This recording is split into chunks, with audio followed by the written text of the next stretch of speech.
Yo, what is good, YouTube? Krishan checking back in with another video. Let's start today's video off with some recent physique updates from the mutant Nick Walker at about 7.5 weeks out from the Pittsburgh Pro. And the first thing that jumped out to me in this update was the side leg and the side chest pose. Nick is already starting to show signs of that grainy conditioning in the side leg. And overall, he's just absolutely massive. I definitely prefer when Nick crunches down in the front double bicep instead of elongating his waist. Nick has a very long torso. And I'm not sure if you guys are currently leaning more towards Nick, Martin, or even Good Vito, but I really like what I'm seeing from Nick. I think he's going to pretty much come in supersized to Pittsburgh and also bring that crazy conditioning. Now next up, we have a recent update from the conqueror William Bonac, who will be competing in the upcoming Detroit Pro. Bonac is coming off a solid appearance at the Arnold Classic. I think he was a little bit off at prejudging and definitely managed to tighten up a little bit for finals.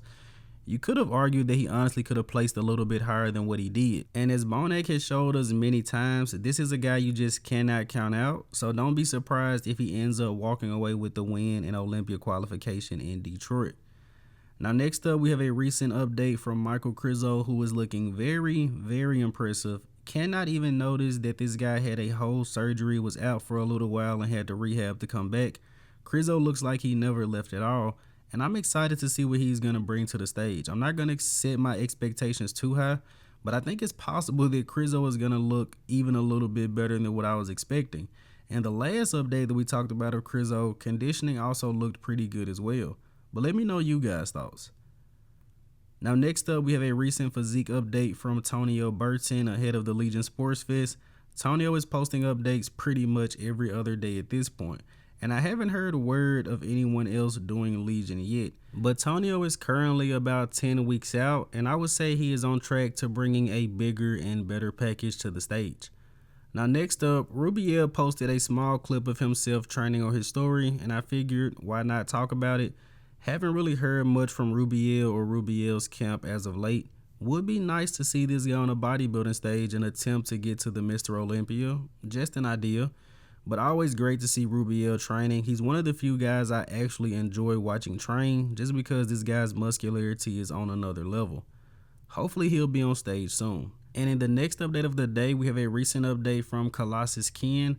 I don't think I've talked about Ken since he turned pro, in all honesty. But Ken will be competing in this upcoming New York Pro, making his pro debut. And taking a look at this side chest, this guy could definitely make a serious impact. I'm not sure if you guys remember, but I've covered him a few times on the channel months ago, possibly even years ago at this point, saying this guy had great potential.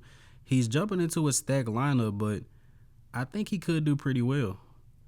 Now switching over to 212, we have a recent update from our current reigning two-time Olympia champion Keone Pearson, who is just posting some wacky updates at this point. And we're all asking, when are you going to open, Keone? When are you going to open? Because in the 212 division, no offense to anyone in the division, but this is not beatable in my personal opinion. Last year was questionable, but this year, no offense, but almost boys versus men. Keone is on another level completely. Now switching over to classic physique, we do have a recent update from none other than Ramon Dino, and great to see an update from Ramon or Urs. It's been a lot of Mike Summerfield, Wesley Vissers, Logan Franklin is back on the scene, but let's not forget about Ramon Dino, because he could very well be the next classic physique Olympia champion, and here he was training with the legend Kevin Levrone. Not really much to take from Ramon in this update, but just know he's here, he's working. He has been top 2 at the Olympia, so why can't he be the next champion? But again, great to see Ramon, and he's looking pretty big. But let's go ahead and wrap up today's video here with the archive of the day. You guys let me know in the comment section below, who is this legendary bodybuilder? And as always, I hope you guys did indeed enjoy this video, and if you have not done so already, be sure to like the video and subscribe to the channel. I'm Krishan from Go Fitness, and that's it. I'm out.